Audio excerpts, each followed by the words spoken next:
Recording is on. Okay. Yeah. So this is the call for the SSP browser core or browser in general. And I thought it would be best just to give start out by giving sort of a quick tour of what it does right now, and that will probably be much easier to then talk about what the core is and what you can do with this. I think. So if I move over here, yeah, this is my other computer. I have here. So this is a bit of lag on here. This is the client running, and so to give a bit of a history of how this started out.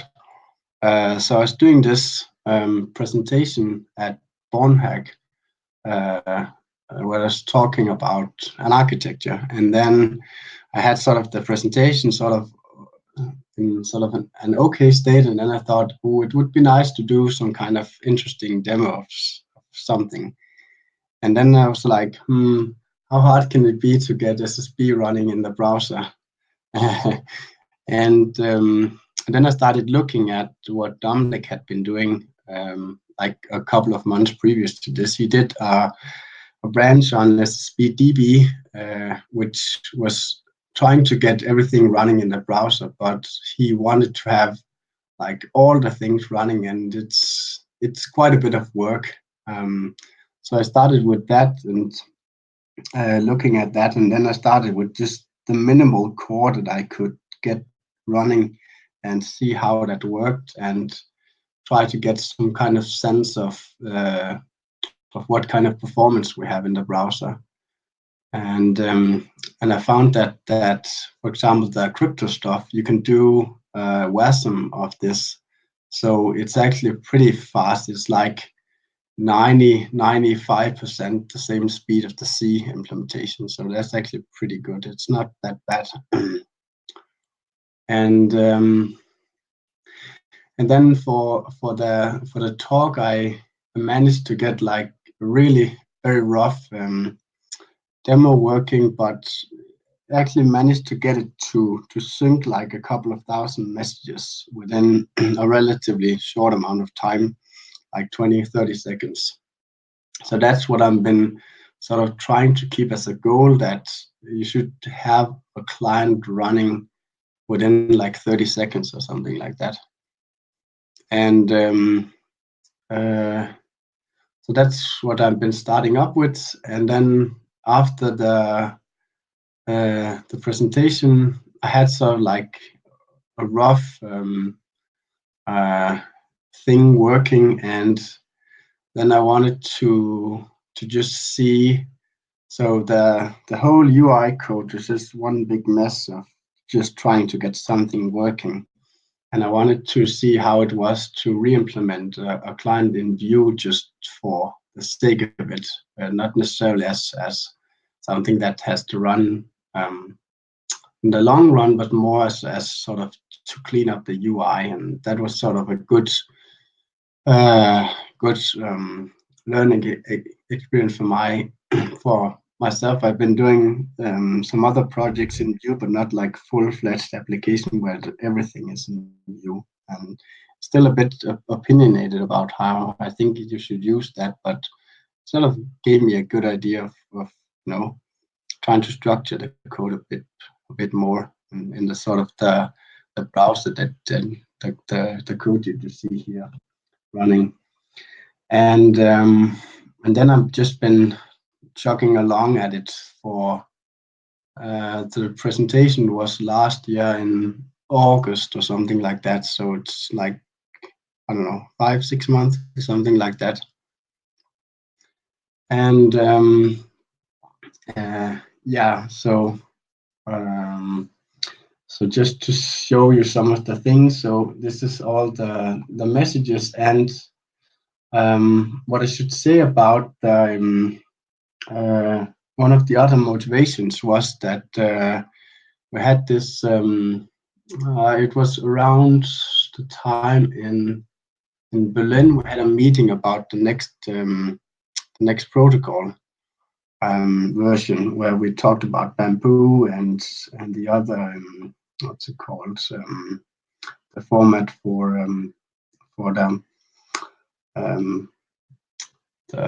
Planet client, and what I wanted to see there was that the onboarding has always been a pain of getting started. It really takes like a long time, and it only gets worse, right? It's like some people have like 30,000 messages, and you have to download all of them and index them and start backwards to get to the current state. And the other thing I wanted to play around with was that maybe we can, for some clients, we don't need to have all the messages. We can actually maybe start out with just getting them from the other end instead, just getting the latest messages.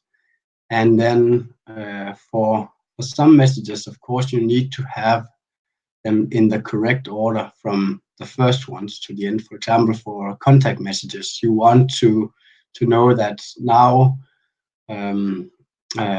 now I have a friend with this guy, and now I've blocked him, for example, then the block has to win. So you have to do those in the correct order. But for example, for everything related to the normal post and replies and all that stuff, you can just read some of that, and that doesn't really matter that much.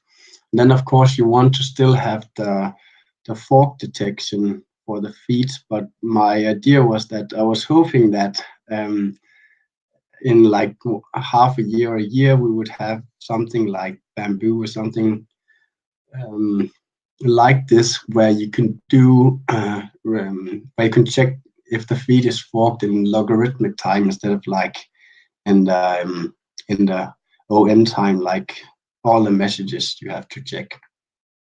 So that was sort of some of the background, and maybe I can show how some of that works out. So if we go in, for example, this post here, you can see this is actually the one that's very interesting about the system, that they actually do build on Bamboo. And if you go down here, you can see this is my reply to it, and you can then see that, you know, here's a message which is outside my follow graph, and it would work the same way if you have if you go back to an old thread, for example. You can then, if you look at the previous messages, then you can see that there's a message here that's missing, like you can see in, I think it's patch work as well. And then you can get the message using OO, and then you can see the actual message without having to, you know, download this feed actually and to see that. Some of the other things is that if you reference an old thread and you don't have that thread, then you can actually ask the server that you're connected to give you that thread, and then you can just display those messages, and that actually gives you a way to go back and look at old messages that you might not have, and you don't need to download the full feed for those people to actually get those messages. And what else? So there's private messages. There's not anyone here, but this works with, you can do messages, recipients, and you can add files as well. These are encrypted and decrypted on the other end. And I just got backlinks working because I found out why it's so slow. So I added notifications as well. And this is just this ID is not really on the network, so it doesn't have any notifications. The profiles as well, and invites. And invites is probably one of the more interesting things about this the client here, is that I wanted to really see how this peer invite works out. So I added support for the peer invite in the client, and one of the really interesting thing about peer invites is that it contains in the invite you have sort of you have some data that you can attach to that. So what I did was that, let's say that I have this client now, and I want to create an invite, and then I can say, like, for example, like, hello Christian. That's for Christian Bundy, for example. And then the public message would be like, my friend Christian, or whatever. And then you can add people here to this. And what this does is that it then like and then you can create invite code, and then this is the actual invite code that you can then send to someone. And what's embedded in this one is actually my latest message, like the I'll show you over here. So that would be something like, so the sequence number here plus what the latest about message is to get my image and my name, and this then allows and the same for Cinnamon, of course. And then this allows the client to actually bootstrap from those messages and just download the latest 25 messages based on that. And then you are running like really quickly. Like, for example, this one can do like 130 feeds with these 25 messages in roughly 30 seconds. That's around 4,000 messages. So if you have, like, for example, like I did here, an invite with 2 people, that would be, I don't know, a couple of seconds, and then you're running. And then this onboarding blob is just really some old stuff. This is like version 1 of this peer invites. This is the same concept, is that you encode the latest dates of the people, and then the idea here would be that you have a small script that you can run here. Let's just generate onboarding JSON, and then this would give you an onboarding file. Whoops. And it looks like this. So it has like the feed ID and the latest message and the timestamp and the image about, and you can see all of these ones. It's like just one big blob of this. And this is the same idea that they use for the peer invites. And this one is for my profile, and this is, it's like 250K. So of course, if you have to do like a huge one, then that's a lot. But for the normal onboarding, you wouldn't generate 130 people. You would just give them a few in order for them to sort of start off. And what else can you do? Oh yeah, and then you can do, if you can find a thread where there's someone we don't know. Let's see.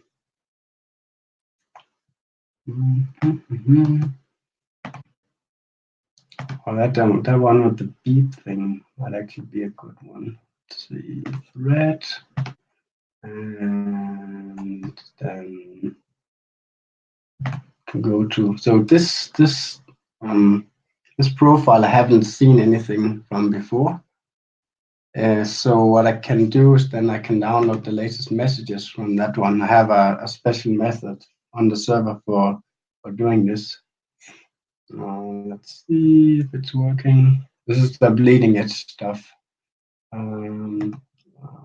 Some kind of error. Anyway, the idea is that here is that you should be able to download the messages, and there's even a function where it downloads the latest about message. So it just starts backwards and just tries to find the latest about message and actually uses that to display images and so on for people. And And what else do we have? Then you can follow us, of course, and then I ported over this remove feed that Christian Bondi added to Flume, this Flume aligned offsets, which allows to remove these feeds. So if you have like, if you go to this guy, for example, then I can like remove feeds, and then he's gone from this. It's actually pretty snappy as well. Of course, that's again because you don't have that many messages. So okay. That was a big tour of it. You can see here. This is the different indexes we have here running on this. So it's getting to be like a basic client working as well. There's also, I can talk a bit about this one here, but it's a bit special. So I'll probably rather stop here and then see if there's any questions.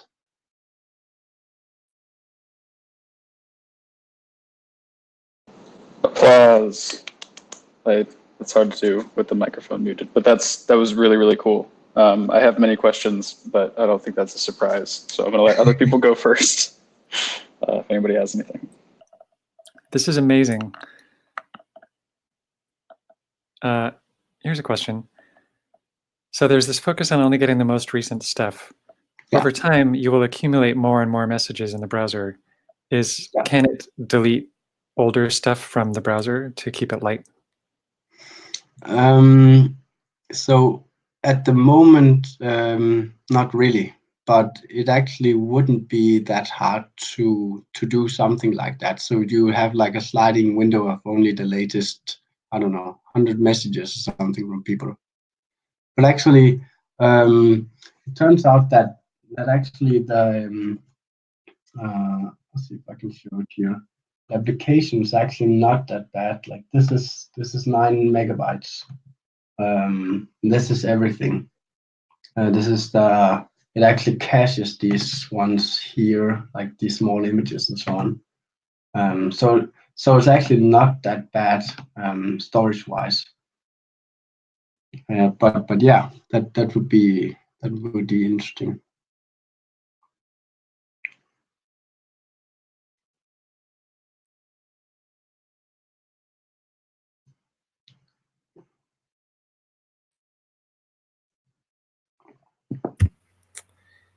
Okay, one more question.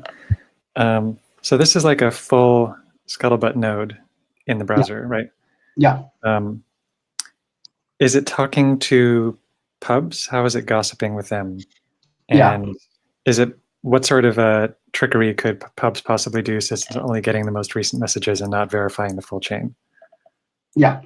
Yes. Okay. So the full client thing, yes. So this is like a full client. So it has like if you look at the SSB stack, it starts with a secret stack, which sort of takes care of the networking stuff, and then you normally have SSBDB on top of that for the database stuff. And I don't have like a full SSBDB. I have like some of the functions. I have the Flume stuff, most of the querying things, and so just to show you that here the local storage. If you look in this, here you have so I store some of the profile information here. This is the SSBlite secret. So this ID is just generated, so I can show you the private stuff is here. So everything of this is in the client, and what it does when it then connects here, you can see in the settings, this is the remote server. So you can actually configure this, and it also doesn't have the whole gossiping thing yet. So it only actually have an idea of one connection, but it's not because it's like super hard to add. It was just I didn't want to add that yet, and also it cannot do because you're in a browser. It cannot do like a normal TCP connection, so it has to do like WebSocket, And this is then an encrypted WebSocket to this host. And so that's sort of how close we are to normal SSB stack here. And the other question and then is like, what can a malicious POP do? And the biggest problem here with downloading these latest messages is that it's not so easy for you to for example, detect forks. But I mean, all the messages are signed by the author's key, so it's not as if you can generate a message that's actually looking like it comes from somebody else. So in that respect, it can, of course, what it could do is that you can then ask it for messages, and it could just not give you messages, for example. But again, this is mostly, a problem because you're only connecting to one. And now this is my own POP, so I know this is not malicious, and you could just run your own POP, and then you would get the messages that you were missing from a malicious POP. Oh yeah, and actually there is I'm not sure if I've convinced Dominic yet, but there is actually a problem in the existing OO messages. It actually doesn't do a proper validation of the messages. So you can actually inject a malicious message into that one. But the browser stuff here has a way to detect these messages because it adds some extra code to the validation. I have a pull request open for that, so I'll probably get around to fixing that in the normal clients as well. But yeah, I hope that answers the question. Yeah, thank you. So just one last follow-up, and then I'll let other people ask questions. So the server it's talking to is a pub that has some extra stuff added to it, so it can do WebSockets and maybe run a couple custom methods. Is that right? Yeah. It's actually it's not that bad. It has like two, so it's like a fully regular SSB pub, and then the WebSocket is of course enabled on that one, but that's just configuring it to work actually. And then it has two extra modules, and I'll just show you. So one is this one. That's the one that you can call, and then you can ask it to get for a specific thread. You can get all the replies, and this is like I say here. This is like OO. So the idea is that you can actually start with OO. You can get the first message, or you can get the last message, and then you can go up the chain like one message at a time. And this is just an easy way to get all the messages in one go. And the other thing that's a little bit special, but that's actually not needed, but it's actually because of a bug, is the it's because I was quite focused on getting the performance right, so I spent a lot of time figuring out what causes the delay, and I found a problem here. And you can see the way you do this initial sync is that there are two ways to get messages in SSB. You can call this create history stream, where you get messages from a certain point and then onward, and or you can do like EBT, and EBT is this epidemic broadcast trees. And so what I do here is then when I do an initial sync, I do this create history stream because I found that to be the fastest. And it has some weird problem where you can see, like it's right here, that it takes like 20 seconds for the same method, and it doesn't make any sense. And there's just some weird bug inside the code somewhere. So this module is only needed to actually speed up things. It doesn't really do anything. It just actually encapsulates this one. So And that's the only thing that is special on the server, and those two modules. Everything else is standard.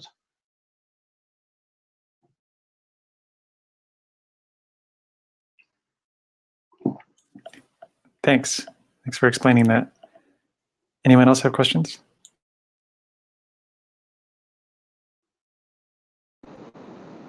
Hi. Yeah. So the partial replication, I saw this when you mentioned it in an SSBDB comment, and I thought about it and looked at it for like 30 minutes, and then decided I'm very happy that you resolved it, because I don't think I would have been able to do it that fast and that cleverly. So thank you for writing that. I am embarrassed at how long it took me to realize that we were using different thousands separators, and when you use a period, you don't mean 20.0 milliseconds. That's 20,000, not 20. It totally made sense once I figured it out. Yeah, so my big thing that I'm trying to wrap my head around is that one of my biggest pain points with FlumeDB is that it has this assumption that I've always thought was integral to FlumeDB, that views don't work if messages come out of order, or like if they come out of order, you need to do an entirely full rebuild. What sort of black magic did you use to make that not be the case, or what? Yeah, help me, please. Yeah. So there's actually two things there. So if you look at these Flume modules, there are like two different kinds of them. One is the reduce thing, and the reduce is that that's for example used for the contact messages. And for those methods, you need to have the messages in the correct order. And if you don't do that, then Yes, you will not get the correct state in the end, because it more or less says that this is the initial state, like name is A, and then you keep applying sort of patches on top of that. And then, of course, like you say, if you get them like mumbled up, then it doesn't work. So the trick there is that I don't use not really any of these reduce Flume views. And all the other views like query and backlinks and let's see, all the other ones here, like keys and like all of these ones, you can actually do all of those out of order. It doesn't really matter. For example, backlinks is just looking at the message, see what it points to, and then putting those in to the backlinks, right? So all of these ones you can do in any order. right. So Yeah. one I see missing that comes with SSBDB is last, which would be a reduce. It has I think it points to the last message from each feed. And if you got a message out of order, I can personally attest, it will fork your feed if you give it a message in the wrong order because it signs them wrong. Yes. Yeah. So that's actually exactly right. So if you go into the core indexes last, this one is special. This is not the normal SSBDB stuff. But it's actually not so bad. So what it does is that it says that so let's say that I get saying that your last message would be number 5,000. Then I go back and say, okay, give me 4,975.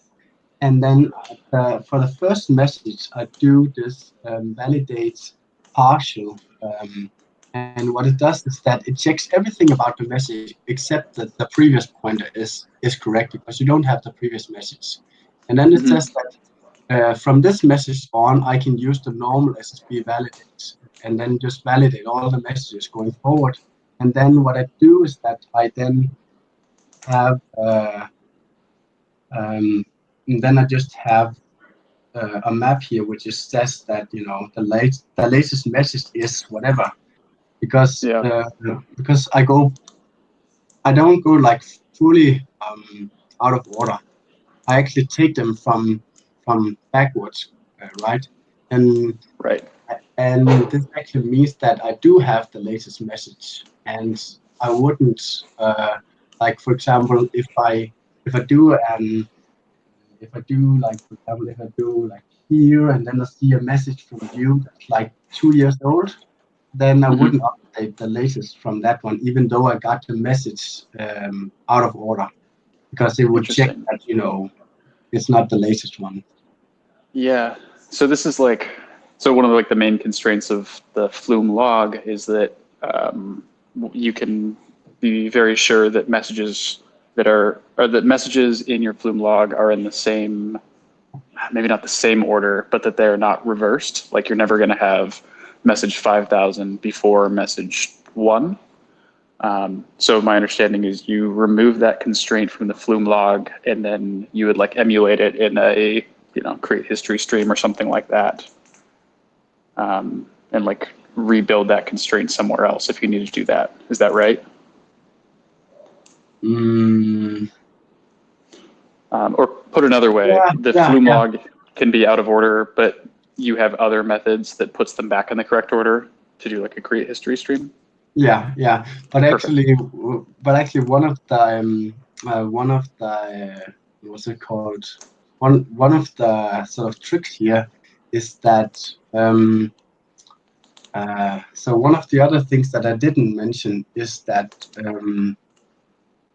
the core has the concept of messages or message types that it likes.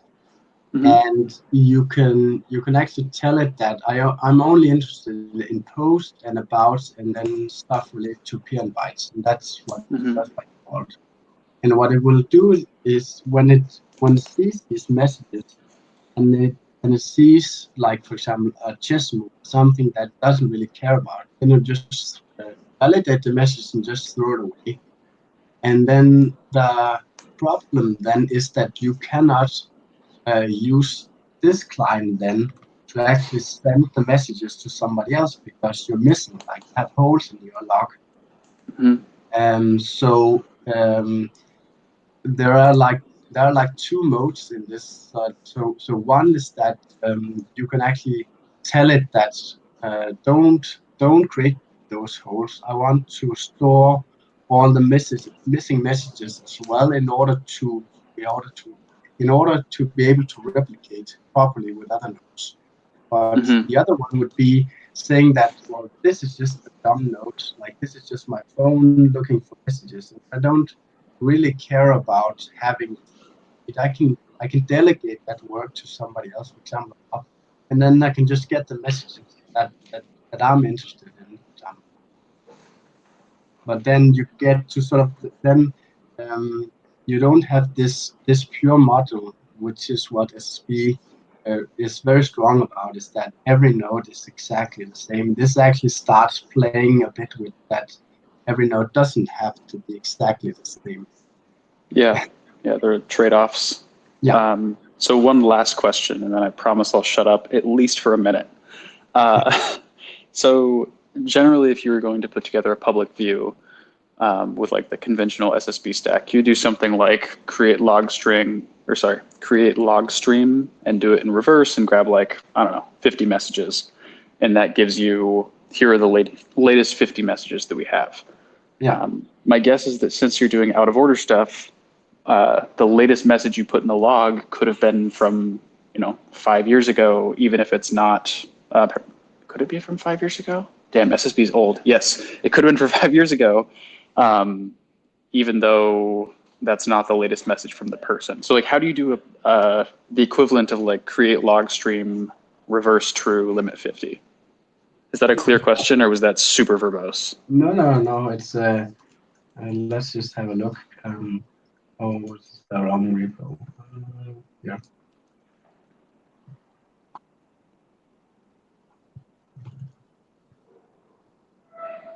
Where is it in the public here?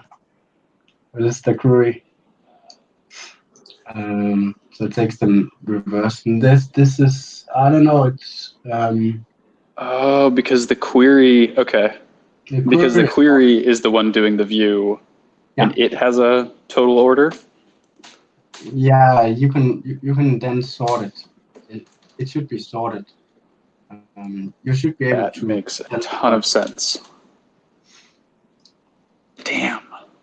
So once you have SSB query, you actually don't need create log stream because you can just do it with the query view. So the log doesn't need to have that constraint. Dude, that's super interesting. Okay, I'm super excited. I'm going to shut up. I think you're going to show us more stuff. So thank you. That's no problem. Okay. Yeah, I don't know. PunkMonk, do you have any questions? Not at this time. I think I don't even know what questions to really ask, so I'm just trying to absorb. But thanks. Okay. Then I'll show two other things then. So one of them is something which, yeah, well, sort of. So one of the other thing was that when I was at this Born Hackers with PowerSource and CB something, Alex, and so we were then discussing that it would be really cool to use this tunnel to do like end-to-end encrypted chat, which is not stored on the log. And then I was like, okay, I have to try that. And I was looking at this, and it actually is quite close to what Stars does in his room stuff. And the idea here is that you can. So first of all, I don't. There are some things about Tunnel that I don't really like, so I hacked it a bit in order to behave more like how I thought it would work. And so the way it works here is that you have your ID, right? And if you are online at the same time as another person, then one end can then accept the invites. Oh, it's not working. Anyway, I haven't tested this for a while. One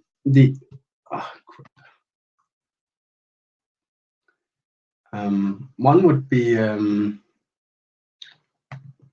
one would have this accept, and the other one would actually try to connect to the other one, and then it would then pop up saying that there's an incoming connection from, and then it would tell you the ID, and if you know that ID, then it would tell you, like, for example, Cinnamon is trying to do like chat message with you, and then you do connections through the POP, but you have them end-to-end encrypted from using your key and the other end keys.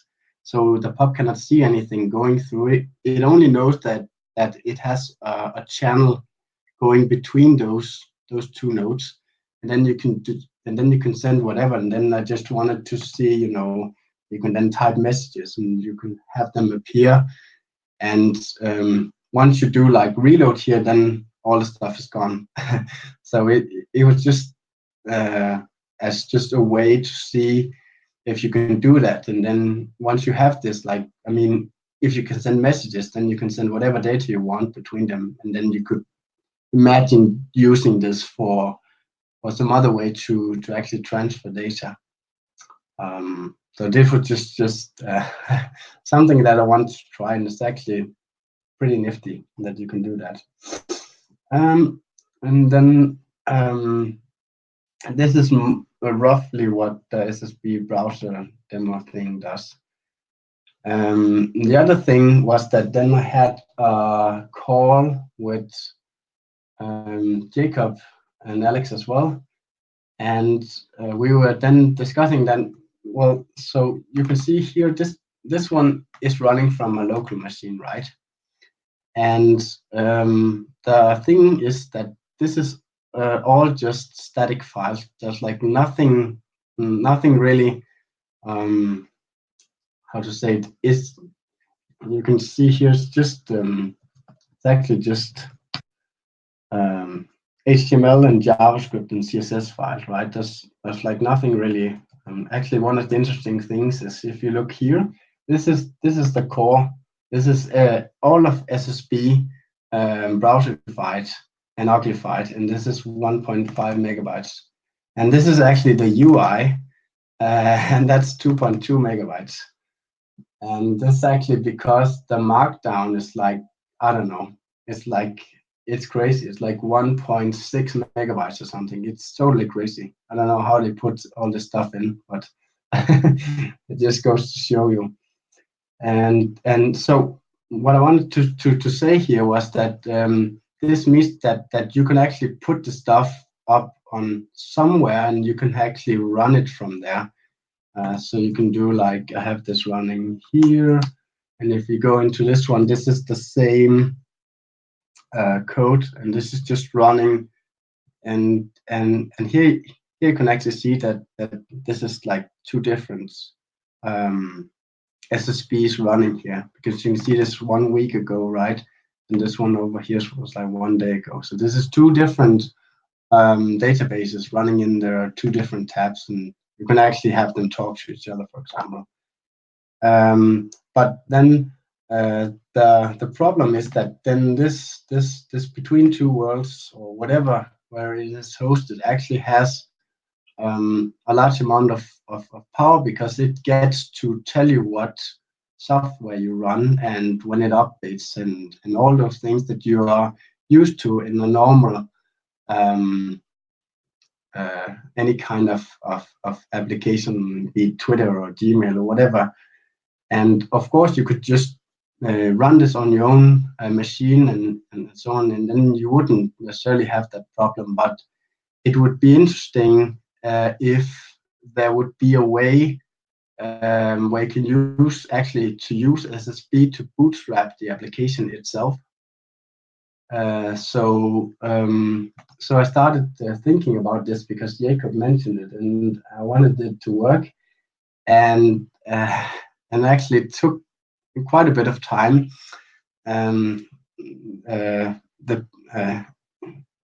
At least if you compare to how much code it actually is, and so then this is what came out of that. And what this does is that this is like it's like almost no code in this, but what it does is that it has the same SSB browser core running, so exactly the same JavaScript file. And so you can see if you go into application here, you can see you have the same. It has apps instead, but you have the same secret stuff, right? So this is the same idea. And then the idea here is that this is like you almost no code you need to have running here, and then it uses the core in order to connect to a remote host. Like this is where I put it in, but you can then put in whatever remote host you want. So it doesn't have to be the same server here. And then you tell it that I want to go to this thread, and then I want to have the message from this author. And then I want to get the application that's inside that thread. And then you do download app, and it actually uses the same method that we saw before, this get thread. So it actually downloads the whole thread, and the thread is sort of like an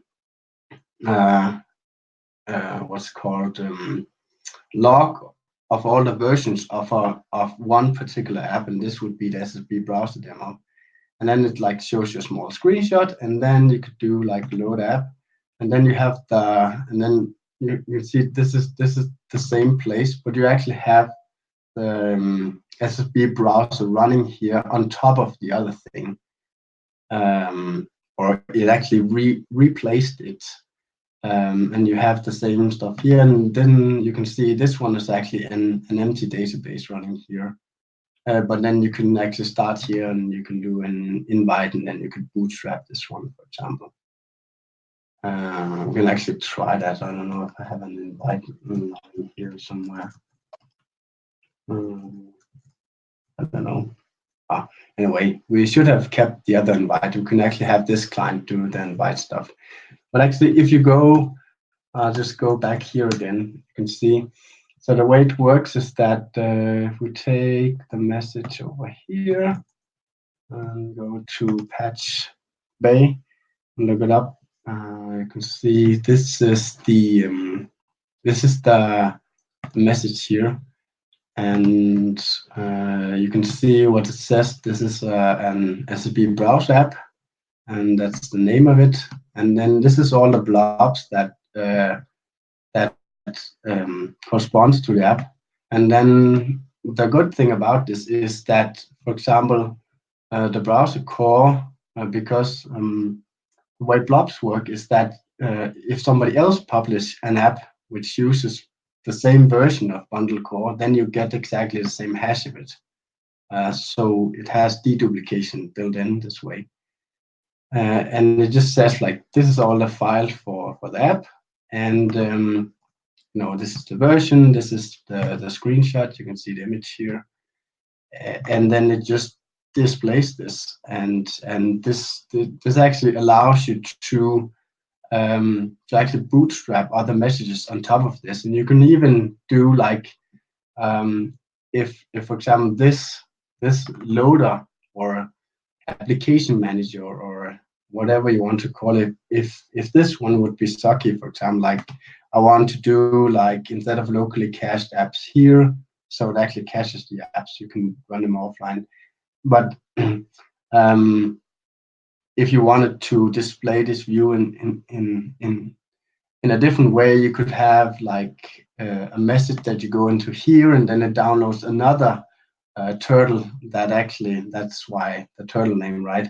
And then that one could actually bootstrap another app, which could bootstrap another app, and so on. So you would actually have a way of doing like a whole full-fledged applications inside the browser, like applications running other applications.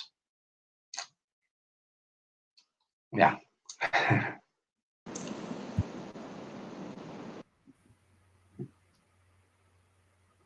And questions? I don't have a question, but this is just super cool. Yeah, strongly agree. And my headcanon for this is that you spent all these hours just to make turtles all the way down into a piece of software, only for the name and description. Yes. I don't know if that's true, but no, this is really cool.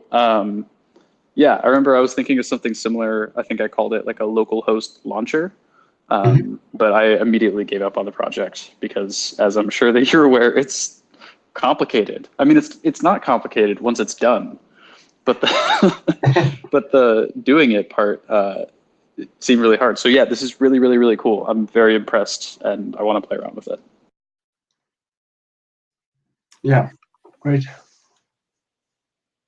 Yeah, so what maybe, I don't know, one of the last things that maybe I wanted to mention here was that seeing that we have both Christian here and also Cinnamon, is that actually when I started out with the browser thing here, then it wasn't my intention to actually write a full client, because I have no intention of actually maintaining a client. But it was more of a way to, putting like for example, when I want to test something like this or chat or whatever, then it's just easy to put it into some kind of code that how it works, and then it's quite easy to build this stuff. But I actually had, like, if you go into this to the README file of the SSB browser demo, you can actually see there's a link to the Oasis thread of this, because that's actually what I wanted to run on this, because it makes total sense that it's HTML only, and it's actually really, really simple, and actually does exactly what this one is supposed to do, right? It just displays messages and do it in like a way that's easy for people to use.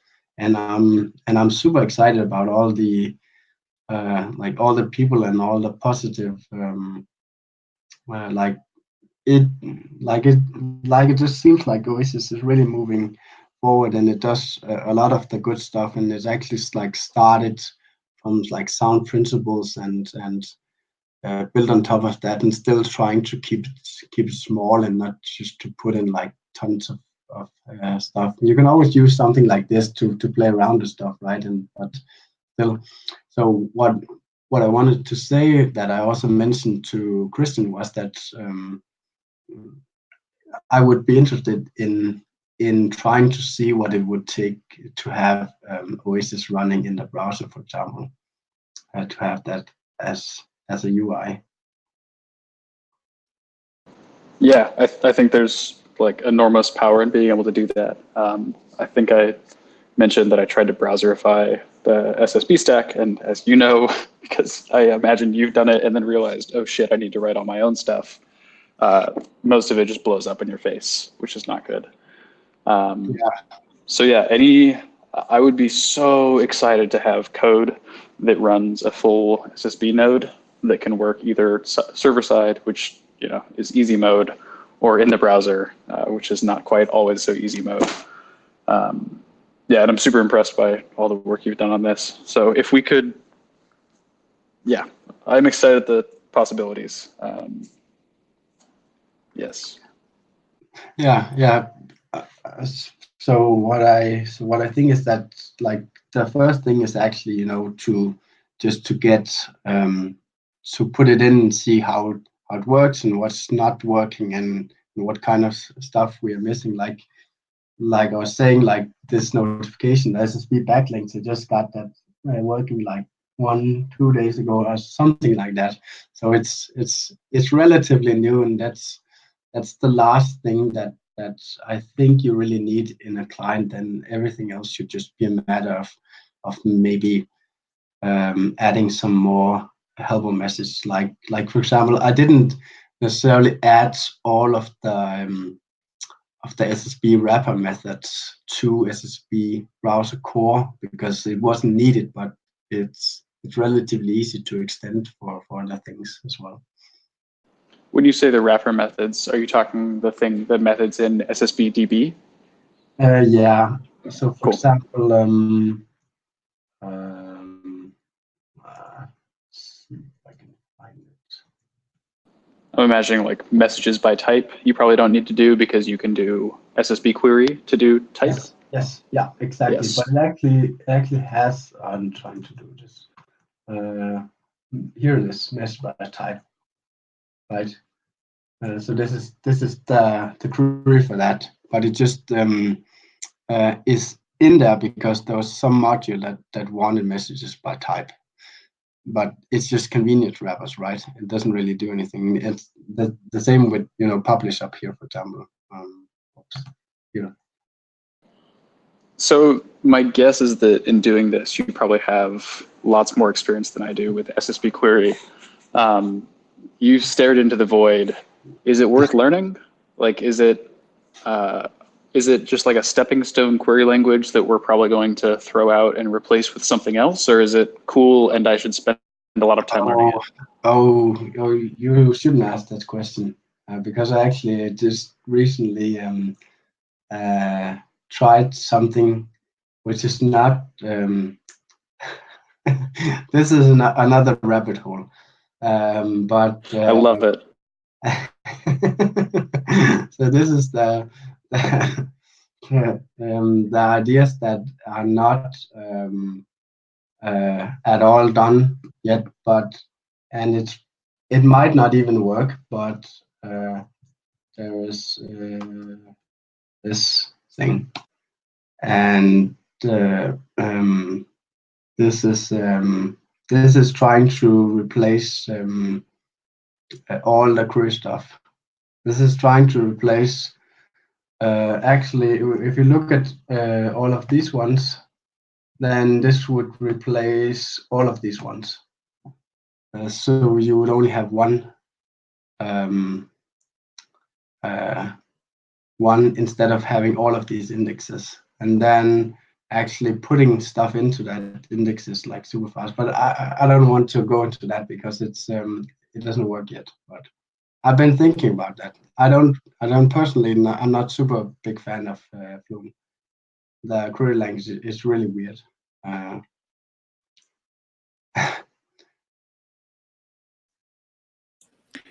Would this be something a little bit like PatchQL, where building up an SQLite database for doing queries against?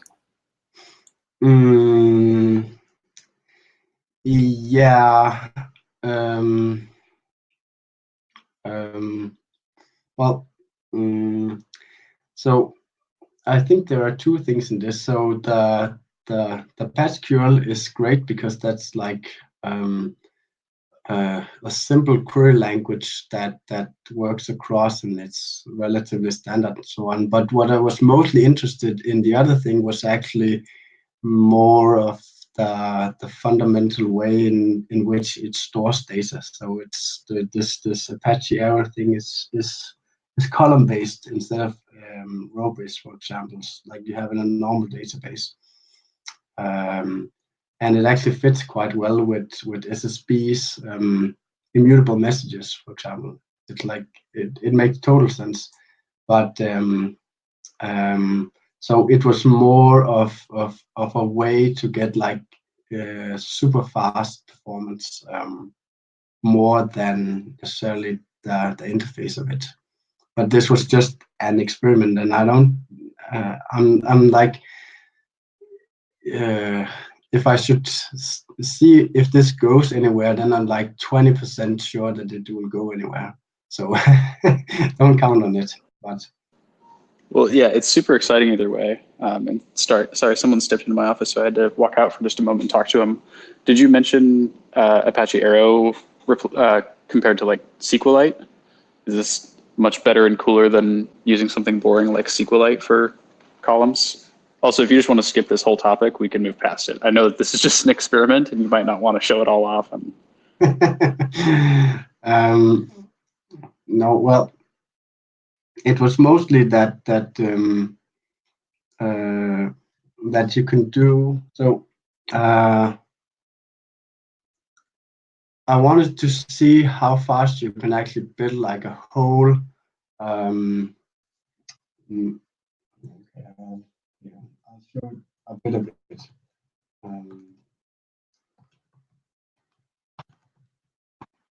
But don't put anything into it. Let's see if it's actually what it does here. I don't know.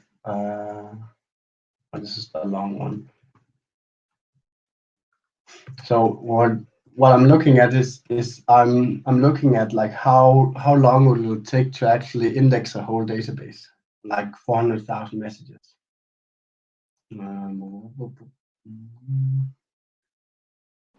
Yeah, for me, it's like, I think Patchwork is 16 minutes, Oasis is 12 minutes. So if you can beat either of those, I will be very impressed. And I think you're about to blow my mind.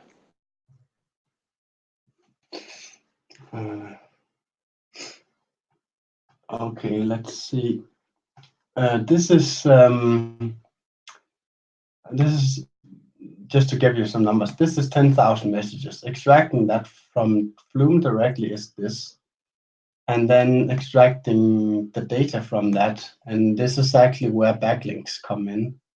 And so this takes another 900 milliseconds, and then actually putting that into this arrow thing. This is the indexing thing. This is 900 milliseconds.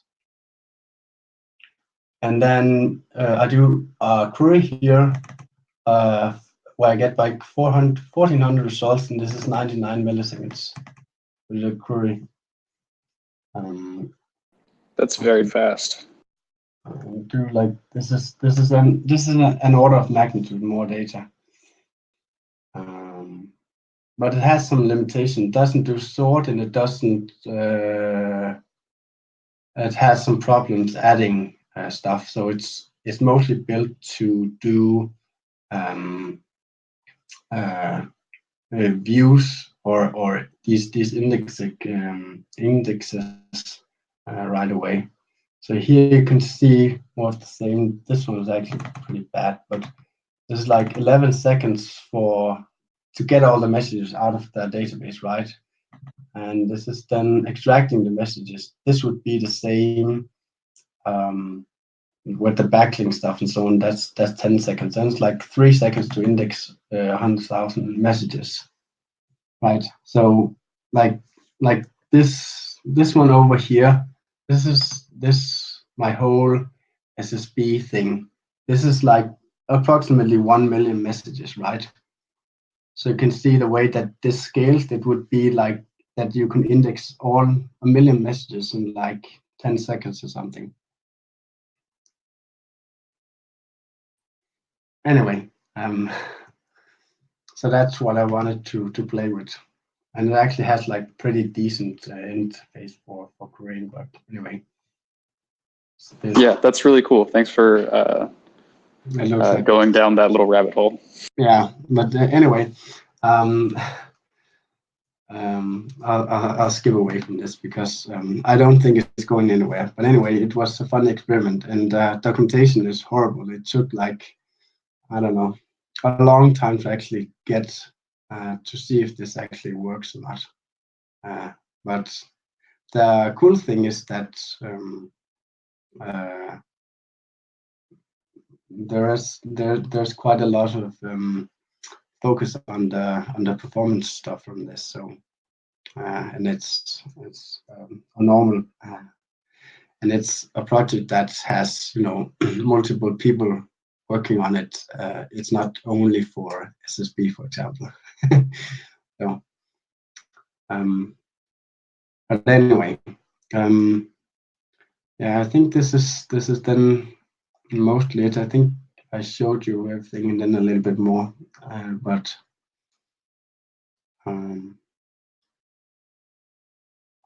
and this is the better part of an hour. So thanks so much for giving us a walkthrough. I've got to run right now, so I'll see you later. But it's really exciting to see this, and I think the potential for integrating this with Oasis is really high. Yeah, agree. Nice talking to you, Cinnamon. Bye, Cinnamon.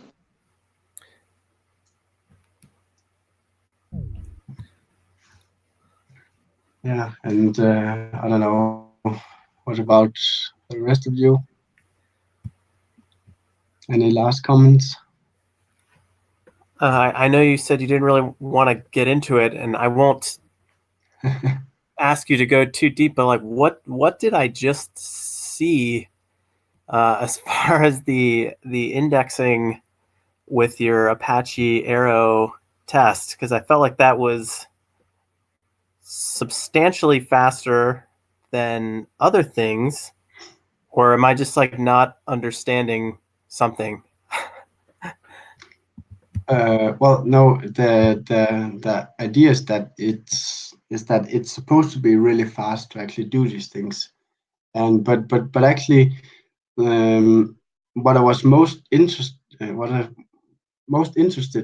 about this is that it should be able to do like lightning fast queries, because one of the things that it can do is that if you have like a normal database, you have like rows, for example, right?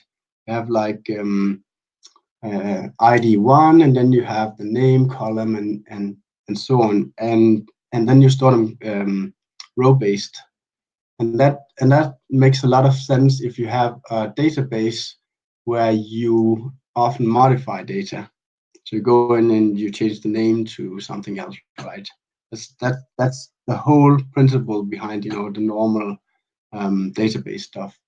And the column based are quite interesting, because what it does is just actually you don't feed it rows, you feed it columns instead, and it then indexes the columns, and then it can do like tricks. For example, that it can sort the columns, it can compress the columns, and this means that columns are also what you use for querying, right? So you say that type has to be something and author has to be something else, right?